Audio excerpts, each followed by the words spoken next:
This channel does not promote any violent, harmful, or illegal activities. All content provided by this channel is meant for an educational purpose only.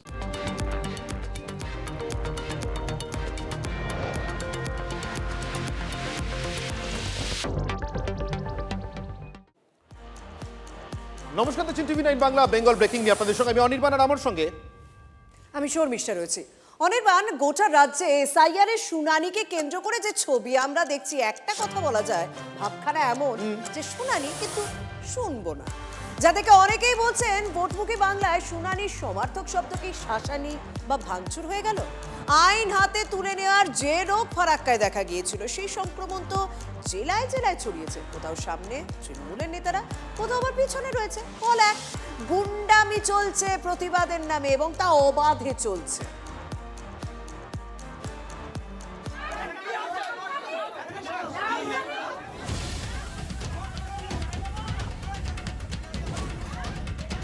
বচসা থেকে তাণ্ডব, ভেঙে দেওয়া হলো শুনানি টেবিলের কাঁচ, উল্টে ফেলা হলো কম্পিউটার। মুর্শিদাবাদের ফারাক্কা থেকে যে গাজওয়ারি শুরু হয়েছিল তা চাকুলিয়া হয়ে পৌঁছে গেল দক্ষিণের সন্দেশখালীতে। সন্দেশখালী 1 নম্বর ব্লকের নেজার বিডিও অফিসে এভাবেই বিনা বাধায় চলল তাণ্ডব। কারা গন্ডগোল পাকালো তার একটা আঁচ পেয়েছে প্রশাসন, কিন্তু তারা কারা? বিডিও চুপ। মানুষ তো আমরা তো চিনি না সেভাবে মানুষকে। 53-57 বুথেরই এরা ছিল, তার মধ্যে কোনো দুষ্কৃতি থাকতে পারে, হিয়ারিংয়ের মধ্যে তারা মিশে এসেছে।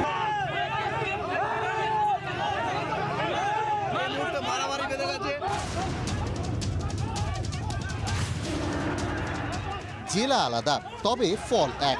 উত্তর 24 পরগনা সন্দেশখালী লাগোয়া বাসন্তীতে এটাই প্রতিবাদের নমুনা। বিডিও অফিসে শুনানির জন্য ডাকা হয়েছিল যাদের নানা বিষয়ে সমস্যা আছে, তবে শুনানি ভুলে বিডিও অফিস লাগোয়া কর্মতীর্থে চেয়ার টেবিল বিনা বাধায় ভাঙচুর চলল। একদল করল পথ অবরোধ, তার মধ্যেই আইএসএফ কর্মীকে দোকান থেকে বের করে মারধরের অভিযোগ উঠল তৃণমূল প্রধানের বিরুদ্ধে। নাটক আরও বাকি ছিল। সকালে একপ্রস্ত গন্ডগোলের পর যখন শুনানি কেন্দ্রে ফিরলেন লোকজন, তখন সেখানে কার্যত ভোটের প্রচার বাসন্তীর তৃণমূল নেতা রাজা গাজীর। যে রাজা কয়েকদিন আগে অভিষেকের সভায় বাসন্তী থেকে বিশাল বাইকের কনভয় নিয়ে গাড়ির বনেটে বসে বারুইপুর পৌঁছে বিতর্ক বাঁধিয়েছিলেন। তোমাদেরকে নোটিশ দিয়ে ধরিয়েছে নির্বাচন কমিশনার, তো কি নাম? গণেশ কুমার।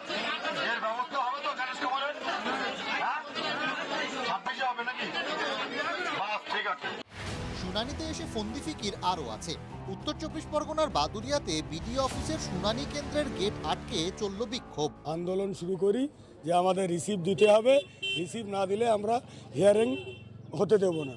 জলপাইগুড়িতে আবার দলবল নিয়ে শুনানি কেন্দ্র মানে বিডিও অফিসে ঢুকে পড়লেন তৃণমূল নেতা। মমতা ব্যানার্জি করাচ্ছেন, অভিষেক ব্যানার্জি করাচ্ছেন। আর যদি ইলেকশনের আগে এই অবস্থা হয়, তাহলে ইলেকশন কিরকম করে হবে? লজিক্যাল ডিসক্রিপেন্সি, তার জন্য চাকরি বাকরি বন্ধ করে কাজকর্ম শিখিয়ে তুলে তাকে হিয়ারিং এর শুনানিতে হাজিরা দিতে হবে। এই অপদার্থ নির্বাচন কমিশন। সুপ্রিম কোর্ট স্পষ্ট করে দিয়েছে শুনানি কেন্দ্রে দিতে হবে নিরাপত্তা, কিন্তু যেভাবে মবের মুলুক চলছে তাতে কোথায় সুরক্ষা? সরকারি সম্পত্তিতে তাণ্ডব দেখে কেন হাত গুটিয়ে পুলিশ প্রশাসন? কোনো পক্ষকে বাড়তি সুবিধে দেওয়ার জন্য? দীপঙ্কর, অভিজ্ঞান ও নীলেশ্বরের রিপোর্ট, TV9 বাংলা। প্রাক্তন ফেরার, রাজগঞ্জের নতুন বিডিও নিয়োগ করল রাজ্য সরকার। প্রাক্তন বিডিও প্রশান্ত বর্মনকে আত্মসমর্পণের নির্দেশ দিয়েছে সুপ্রিম কোর্ট। এরপর থেকেই নতুন বিডিও নিয়োগের দাবিতে সরব হয় সব পক্ষ। নতুন বিডিও এলেন, কিন্তু এবার কি গ্রেপ্তার হবেন প্রশান্ত বর্মন? ফরাক্কা, চাকুলিয়া, সন্দেশখালী, এসআইআর এর শুনানির ক্ষোভের আগুনে একের পর এক বিডিও অফিস তছনছ হচ্ছে। এই পরিস্থিতিতে জলপাইগুড়ির রাজগঞ্জে নতুন বিডিও নিয়োগ করল প্রশাসন। তবে এসআইআর এর ক্ষোভে নয়, রাজগঞ্জের আগের বিডিও প্রশান্ত বর্মন সোনা ব্যবসায়ী খুনে অভিযুক্ত। দীর্ঘদিন ধরে গা ঢাকা দিয়ে রয়েছেন। হাইকোর্ট, সুপ্রিম কোর্টে ঘুরেও রক্ষা কবচ পাননি। ধরা দিতেই হবে প্রশান্ত বর্মনকে। তাকে নিয়ে শাসক দল তৃণমূলের অন্দরেও দানা বাঁধছিল ক্ষোভ। জলপাইগুড়ির INTTUCর জেলা সভাপতি দাবি তোলেন নতুন বিডিও নিয়োগের। রাজগঞ্জে একজন স্থায়ী বিডিও আসুক, যার হাত ধরে যে সমস্ত এই যে এসআর সংক্রান্ত যে সমস্যা চলছে বা অন্যান্য ডেভেলপমেন্ট ওয়ার্কগুলো চলতে হচ্ছে, এই কাজগুলো যাতে অতি দ্রুততার সহিত শুরু হয়ে যায়। 22শে ডিসেম্বর খুনে অভিযুক্ত রাজগঞ্জের প্রাক্তন বিডিও প্রশান্ত বর্মনের আগাম জামিনের আর্জি খারিজ করেছিল কলকাতা হাইকোর্ট। এরপর থেকে বেপাত্তা হয়ে যান প্রশান্ত বর্মন। সুপ্রিম কোর্টের দ্বারস্থ হলে 23শে জানুয়ারির মধ্যে তাকে আত্মসমর্পণের নির্দেশ দিয়েছে সর্বোচ্চ আদালত। 6-7 দিন থেকে ঘুরছি একইভাবে নানা রকম সমস্যা নিয়ে, কিন্তু বিডিও অফিসে কাজ হলো না, কিছুই হলো না। ব্লকের মেন যে মাথা সেই নেই, তাহলে বুথ লেভেল বা অঞ্চলগুলোর কি অবস্থা হতে পারে ভিডিও ছাড়া? দৈনন্দিন জীবনে কারো এসসি সার্টিফিকেট লাগবে, কারো এটা লাগবে, কারো সেটা লাগবে, এই কাজগুলো বন্ধ হয়ে আছে। তো অবিলম্বে আমাদের একটা ভিডিও সাহেবের খুবই প্রয়োজন। উনি একজন বিডিও, ডাব্লিউবিসিএস ফ্রেম, পিসি এবং ভাইপোর হাত তার মাথার উপরে আছে, তাই পুলিশ নিষ্ক্রিয়। এতদিন পার হয়ে গেল, কেন এখনো ভিডিও নিয়োগ করা হয়নি? মানুষ রাস্তা চাইলে যিনি লক্ষ্মীর ভাণ্ডার ছেড়ে দিন বলে নিদান দেন, যিনি রোগীর পরিজনদের অসন্তোষের মুখে ডোন্ট কেয়ার ভাব দেখান, প্রশান্ত বর্মনের বিরাট ক্ষমতা আর লম্বা হাতের পরিচয় এর আগে অনেকেই পেয়েছেন।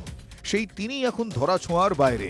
এই পরিস্থিতিতে জয়েন্ট বিডিও সৌরভ কান্তি মণ্ডলকে রাজগঞ্জের বিডিওর দায়িত্ব দিল প্রশাসন। বহুদিন যাবত ভিডিও নাই বলে অনেক কিছু কাজের হাম্পার হচ্ছিল।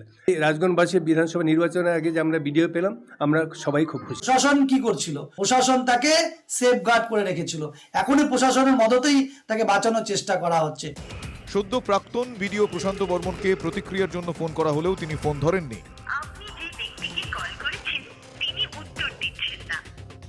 কার মদতে এতদিন ধরে গা ঢাকা দিয়ে রয়েছেন সোনা ব্যবসায়ী খুনে অভিযুক্ত প্রশান্ত বর্মন? প্রশান্ত বর্মনের খোঁজ কি পুলিশ পাবে, নাকি ধরাছোঁয়ার বাইরেই থেকে যাবে খুনের মামলায় ফেরার এই প্রশান্ত বর্মন? নীলেশ্বর সান্যালের রিপোর্ট, TV9 বাংলা।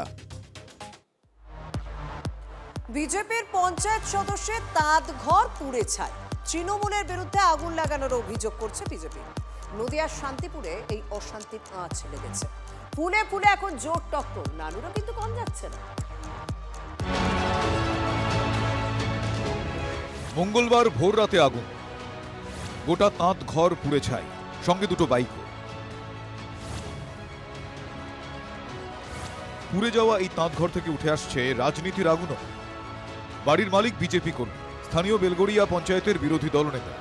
তার অভিযোগ, শাসক দলের লোক পেট্রোল ঢেলে আগুন লাগিয়ে দিয়েছে। গন্ধ পাচ্ছি আমরা এদিক দিয়ে। এটা পরিকল্পিত করে এটা করা হয়েছে। যেহেতু আমি একটা বিরোধী রাজনীতি করি, আমি বেলগড়িয়া পঞ্চায়েত বিরোধী দলনেতা, এটা তৃণমূলের দুষ্কৃতরা করছে। শান্তিপুরের টাউন তৃণমূল সভাপতির বিরুদ্ধে অবৈধ বালি ব্যবসার ও দুর্নীতির অভিযোগ তুলেছিলেন পবিত্র বিশ্বাস। তাই নাকি দিন দুয়েক আগে শাসক দল আক্রমণ চালায় তাদের উপর। অভিযোগ পবিত্র বিশ্বাসের পরিবারের। ওরা মদ খেয়ে ওইদিকে আসছিলাম, আমার বাড়ির মধ্যে ঢুকে আমাদের পর ওরকম টর্চার করলো। করার পর আমরা থানায় অভিযোগ দিয়েছিলাম। তার বুনে আমরা খাই, আমাদের তো এই ভোটের পরের থেকে তো কেস খামারি করেই যাচ্ছে। দুদিন আগে মারধর এবং এবারে আগুন। ঘটনাস্থলে পৌঁছে রাজনীতির অঙ্কটা খুব সহজেই মিলিয়ে দিলেন রানাঘাটের বিজেপি সাংসদ সহ স্থানীয় বিজেপি নেতারা। কিন্তু বিজেপির সহজ অঙ্কে তৃণমূলের ঘোর আপত্তি। এদেরকে দমিয়ে রাখতে পারলে এলাকাবাসীকে দমিয়ে রাখা যাবে এবং এখানে অবাধে বালির চোরা কারবারি করা যাবে। এই উদ্দেশ্য নিয়েই আজকে এই গোবরচর এলাকা উত্তপ্ত হয়ে উঠেছে। একদম পরিকল্পিত ষড়যন্ত্র। আজ থেকে 5-6 দিন আগে এদের বাড়িতে উপরে আক্রমণ চালানো হয়, তার জিডি থানাতে আছে। এরকম ধরনের যে অভিযোগ উঠছে, কোনো কাজের সাথে বিগত দিনে বা বর্তমানে বৃন্দাবন প্রামাণিক জড়িত ছিল কি আজও আছে কিনা এলাকার মানুষ বল। রাজনীতির অঙ্ক সত্যি সহজে মেলে না। এই যেমন নানুর, কাজল শেখের শক্ত গড়ে হঠাৎ করেই আরএসএস এর পালে হাওয়া। তৃণমূল পার্টি অফিসে আরএসএস কর্মীকে হেনস্থার অভিযোগে মঙ্গলবার আরএসএস সদস্যরা নানুর থানা ঘেরাও করলেন। পুলিশের সঙ্গে বেশ কিছুক্ষণ খণ্ডযুদ্ধ। প্রশ্ন, কেন অভিযুক্তকে পুলিশ গ্রেফতার করছে না? এই পুলিশের কাছ থেকে কিছু এক্সপেক্ট করবেন না, এরা হচ্ছেন টিএমসির ক্যাডার। লোকসভায় বিরোধী রাজনৈতিক দল ও কর্মীদের অধিকারের দাবিতে তৃণমূল সাংসদরা সরব হন বারবার। কিন্তু তৃণমূলের রাজ্যে বিরোধী দলের কর্মীদের এই অবস্থা কেন, সে উত্তর আছে কি? মহাদেব কুণ্ডু ও হিমাদ্রি মণ্ডলের রিপোর্ট, TV9 বাংলা।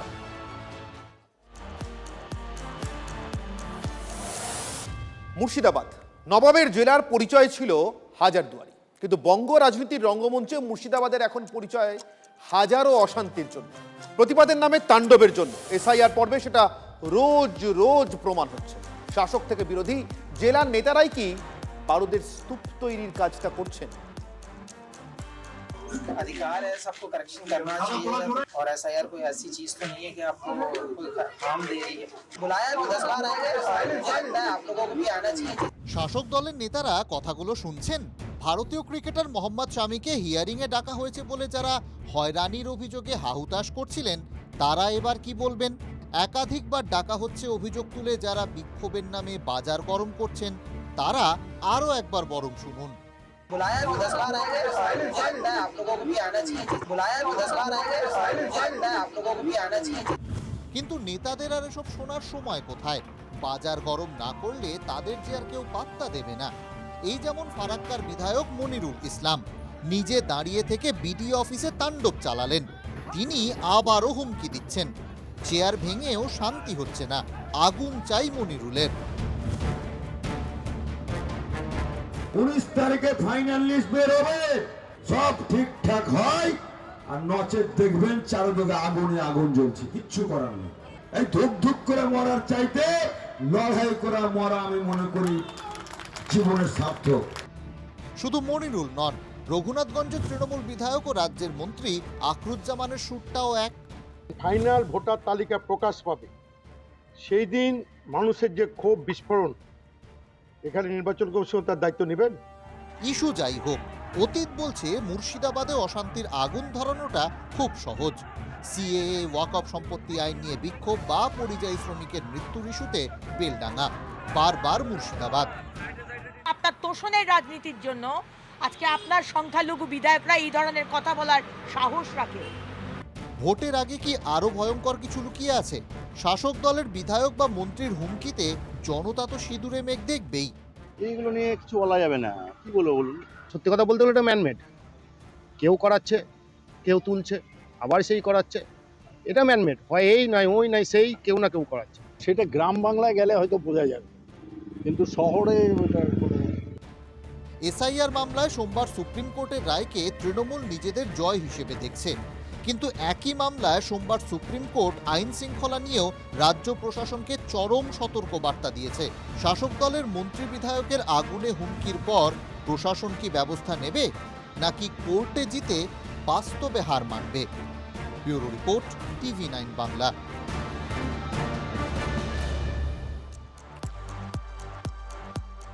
সেতুর লম্বা চওড়া কথা বলে ভোটে উতরে গিয়েছিলেন তৃণমূল নেতা।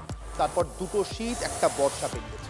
উন্নয়নের পাঁচালি নিয়ে গ্রামে ঢুকতেই তৃণমূল বিধায়ককে ছেঁকে ধরলেন গ্রামবাসীরা। জবাবদিহি করতে গিয়ে ঢুক গেলার অবস্থা। আমি কোনো ম্যাজিশিয়ান লই, কিন্তু দুটার জন্য যে ফান্ড লাগবে সেই পরিমাণ টাকা এখন নাই আমার হাতে। টাকা ঢুকলে আমি ওটা করব। ইনি তালডাংরার তৃণমূল বিধায়ক ফাল্গুনী সিংহবাবু। অভিযোগ, কথা দিয়েও কথা রাখেননি বাঁকুড়ার এই জনপ্রতিনিধি। উপনির্বাচনে জিততে প্রতিশ্রুতি দিলেও সিমলাপাল ব্লকের শিলাবতী নদীর উপর পাকা সেতু আজও হয়নি। শিলাবতী নদীর পারে সিমলাপাল ব্লকের মাদারিয়া গ্রাম। ভাঙনের থেকেও বড় সমস্যা শিলাবতী নদী পারাপার। সংকীর্ণ বাঁশের সাঁকোয় প্রাণের ঝুঁকি নিয়ে যাতায়াত। বর্ষা এলে দুর্ভোগ, জলের তোড়ে ভাসে বাঁশের সাঁকো। কেউ অসুস্থ হলে হাসপাতালে নিয়ে যাওয়াই বড় দায়। 2024 সালে বাঁকুড়ার তালডাংরার তৃণমূল বিধায়ক অরূপ চক্রবর্তী সাংসদ হিসেবে নির্বাচিত হলে তালডাংরা আসনে উপনির্বাচন হয়।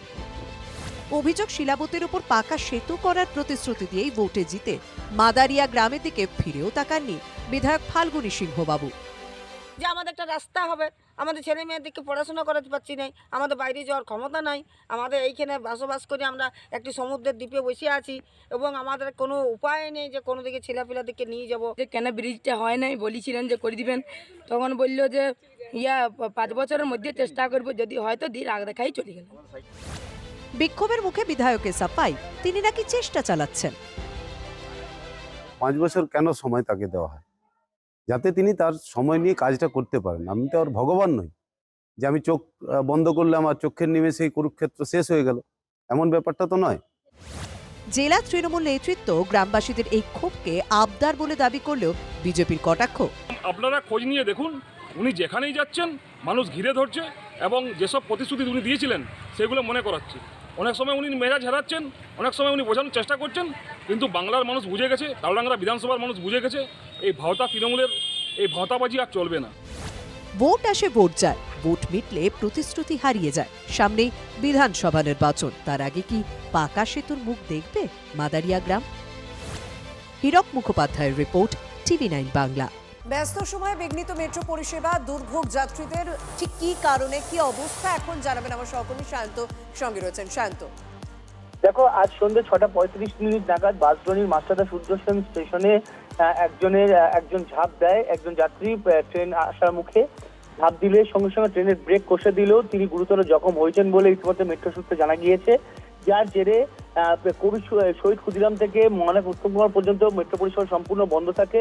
মহানায়ক উত্তম কুমার থেকে দক্ষিণেশ্বর পর্যন্ত মেট্রো চলাচল করছিল। 7:20 নাগাদ পরিষেবা আবার স্বাভাবিক হয়েছে, অর্থাৎ শহীদ ক্ষুদিরাম থেকে দক্ষিণেশ্বর পর্যন্ত মেট্রো পরিষেবা চালু হয়েছে। তবে দীর্ঘক্ষণ প্রায় 1 ঘন্টার কাছাকাছি মেট্রো পরিষেবা বন্ধ থাকায় অফিস ফিরতি যাত্রীরা চরম দুর্ভোগের মুখে পড়ে। ধন্যবাদ। অনির্বাণ, এই মুহূর্তে এসআইআর সংক্রান্ত একটা বড় খবরের দিকে নজর রাখতে হবে, কারণ এই মুহূর্তে বড় আপডেট বলা যেতে পারে।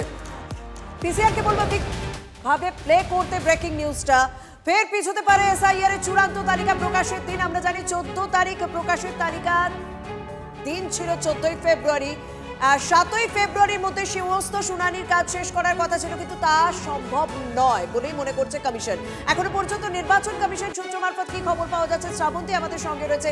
শ্রাবন্তী, তাহলে কি 14ই ফেব্রুয়ারি এই চূড়ান্ত তালিকা প্রকাশ হচ্ছে না, যে আশঙ্কাটা অনেক দিন ধরেই করে আসছিল কমিশন?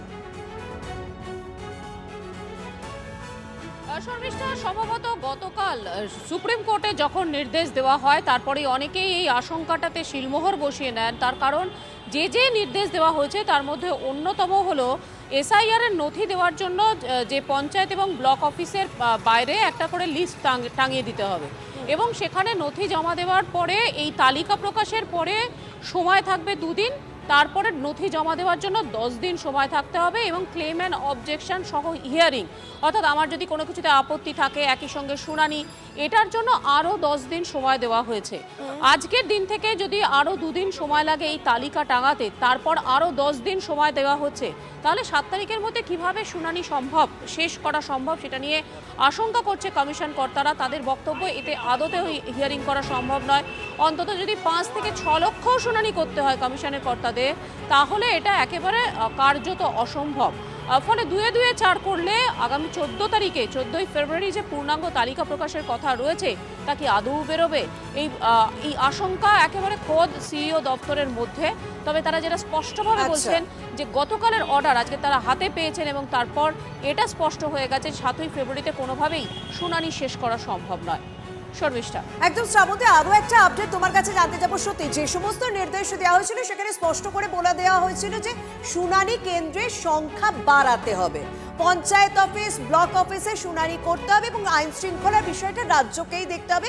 সেই পরিকাঠামোটা খুব তাড়াতাড়ি নিশ্চিত করা সম্ভব নয়, এবং এছাড়া তথ্যগত অসঙ্গতির কারণে যে সমস্ত নাম বাদ গিয়েছে তার তালিকা প্রকাশ করতে হবে। আমি তোমার কাছে আসবো। তৃণমূল কংগ্রেস মুখপাত্র তন্ময় ঘোষ এই মুহূর্তে রয়েছে। তন্ময় বাবু, এই মুহূর্তে কমিশন সূত্র মারফত যে খবর পাওয়া যাচ্ছে যে 14ই ফেব্রুয়ারি যে চূড়ান্ত তালিকা প্রকাশের দিন ছিল তা হয়তো হবে না, কারণ যে নির্দেশ সুপ্রিম কোর্টের পক্ষ থেকে দেওয়া হয়েছে তাতে পুরোপুরি কাজটা সম্ভব হচ্ছে না। আপনাদের কি মনে হচ্ছে, মানে কি কোথাও কি পরিকল্পনার অভাব রয়েছে? প্রথম থেকে বলছে এটা অপরিকল্পিতভাবে নির্বাচন কমিশন তুগলকি কাণ্ড করছে। 2 মাসে করার কথা কে বলেছিল ওদেরকে? বিজেপিকে শক্তিশালী করার জন্য তাদের হয়ে কাজ করতে গিয়ে ভারতের জাতীয় নির্বাচন কমিশন তাদের মুখ পোড়ালো। সুপ্রিম কোর্ট যে নির্দেশ দিয়েছেন সেটাই তো স্বাভাবিক। সেই নির্দেশ কার্যকর করতে গিয়ে এবার যদি তারা ব্যর্থ হয়, সাংবিধানিক সংকট তৈরি হয়, তার সম্পূর্ণ দায় ভারতের জাতীয় নির্বাচন। আমি অনির্বাণ রয়েছি স্টুডিও থেকে আপনার সঙ্গে। সুপ্রিম কোর্টের এই নির্দেশটা যতটা স্বাভাবিকভাবে আপনারা দেখছেন, আইন শৃঙ্খলা পরিস্থিতি স্বাভাবিক রাখার যে নির্দেশটা সেটাকে সেরকম স্বাভাবিকভাবে দেখছেন না কেন? সেটাও স্বাভাবিকভাবেই দেখছি। আইন শৃঙ্খলা সারা রাজ্যে এত আগুন জ্বললো, এত বিক্ষোভ হলো, এত ভাঙচুর হলো কি করে? আপনাদের সংবাদ মাধ্যমেই দেখিয়েছেন, আমি দেখেছি সারা রাজ্যে 5-6টা জায়গায় বিক্ষোভ দেখানো হয়েছে। স্বাভাবিক। আপনারা বলুন, একটা মানুষ দিনের পর দিন যদি হেনস্থা হয়, একটা মানুষের উপর অত্যাচার হয়, তাহলে বাংলার মানুষ কত সহ্য করবে? তারপরেও আইন শৃঙ্খলা, আমি কথা দিচ্ছি, বা আমাদের আইন শৃঙ্খলার পক্ষ থেকে, মানে রাজ্য সরকারের পক্ষ থেকে আইন শৃঙ্খলা যাতে সুস্থ থাকে সেই ব্যবস্থা করা হচ্ছে। বিজেপি ক্রমাগত উস্কানিমূলক করছে, তারা চাইছে আইন শৃঙ্খলাকে বিগড়ে দিয়ে রাষ্ট্রপতি শাসন জারি করে নির্বাচন করতে, সেটাই তাদের মূল উদ্দেশ্য। বেশ, ধন্যবাদ। আমরা কথা বললাম তৃণমূল কংগ্রেস মুখপাত্র তন্ময় ঘোষের সঙ্গে। আরো একটা আপডেট আসছে, সেই আপডেটটা আপনাদের প্রত্যেককেই জানাতে হবে। একটা কনফিউশন তৈরি হয়েছিল, একটা কোথাও একটা প্রশ্ন জেগেছিল মাধ্যমিকের অ্যাডমিট কার্ড নিয়ে। কারণ এই শুনানি প্রক্রিয়া যখন চলছিল তখন কি কয়েকদিন আগেই নির্বাচন কমিশনের পক্ষ থেকে বলে দেওয়া হলো যে মাধ্যমিকের অ্যাডমিট কার্ড গ্রহণ করা হবে না, বয়সের জন্য ব্যবহার করা হবে না। তবে বিষয়টি গতকালও আদালতে গেছে এবং গতকালও সুপ্রিম কোর্টে বিচারকদের বিষয়টি নজরে আসে। তারপর নির্বাচন কমিশন জানিয়েছে যে মাধ্যমিকের অ্যাডমিট কার্ড বয়সের জন্য ব্যবহার করা যেতে পারে, তবে মাধ্যমিক পাশের সার্টিফিকেট লাগবে। এটা এখনো পর্যন্ত কমিশন সূত্রে খবর পাওয়া যাচ্ছে।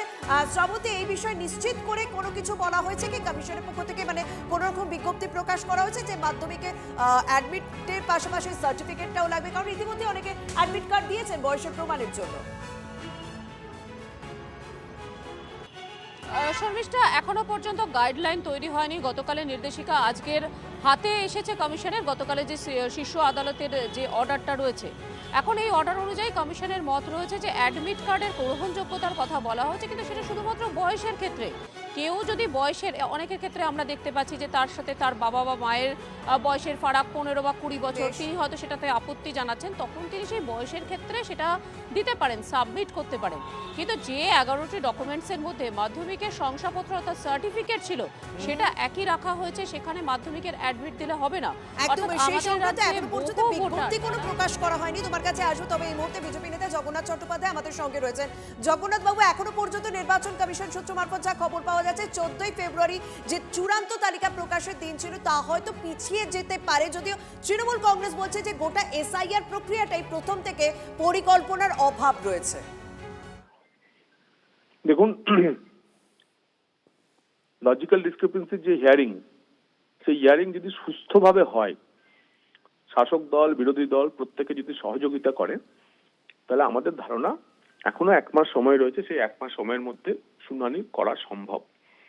কিন্তু তৃণমূল কংগ্রেস যেভাবে বিভিন্ন ব্লকে বিভিন্ন স্থানে অশান্তি শুরু করেছে, শুনানি পর্বটাকেই বানচাল করে দিতে চাইছে, সেক্ষেত্রে নির্বাচন কমিশনের সামনে কোনো অপশন থাকবে না। নির্বাচন কমিশন এখানে একটু আগে আমি প্রশ্ন করেছিলাম তন্ময় ঘোষকে, তৃণমূল কংগ্রেসের রাজ্য সাধারণ সম্পাদককে। তারা কিন্তু বলছেন এই যে বিক্ষোভ, আমি বলবো শুধু বিক্ষোভ নয়, বিক্ষোভের নামে গুন্ডামি, সরকারি সম্পত্তি ভাঙচুর নষ্ট করা, কিন্তু এগুলোর জন্য তারা বলছেন বিজেপি দায়ী। কেন? আমি ব্যাখ্যা করে দিচ্ছি জগন্নাথবাবু। তাদের বক্তব্য, বিজেপি উস্কানি তৈরি করছে, তাই মানুষ খেপে গিয়ে এগুলো করছেন, এবং তার পিছনে আপনাদের আসল উদ্দেশ্য নাকি এভাবে এসআইআর প্রক্রিয়াটাকে পিছতে এমন জায়গায় নিয়ে যাওয়া যাতে রাষ্ট্রপতি শাসন জারি করে এখানে ভোট করতে হয়, নির্দিষ্ট সময় নির্বাচন করা না যায়। জগন্নাথবাবু, পশ্চিমবঙ্গের টোটাল ভোটার ছিল 7,66,00,000।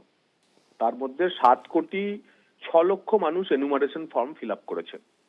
আচ্ছা, এই এনুমারেশন ফর্ম কি ভোটারদের enumeration form BJP fill up করে দিয়েছে? ভোটারদের এনুমারেশন ফর্ম যদি ভোটারই ফিল আপ করে থাকে, তাহলে যে লজিক্যাল ডিসক্রিপেন্সি, অর্থাৎ নাম, বাবার নাম, এজ, ঠিকানাতে যে অদল বদল আসছে, অর্থাৎ 2002 এর সঙ্গে 2025 মিলছে না, সেটা কার দায়? তার জন্য এই ফর্মগুলো 7,06,00,000 মানুষের ফর্ম কি বিজেপি ভোটে দিয়েছে? যেখানে এ ধরনের ডিসক্রিপেন্সি দেখা যাচ্ছে, সেখানে মানুষকে নোটিশ করে হিয়ারিং এ ডাকা হচ্ছে, এবং এটা তো একটা রেকর্ড কারেকশনের সুযোগ।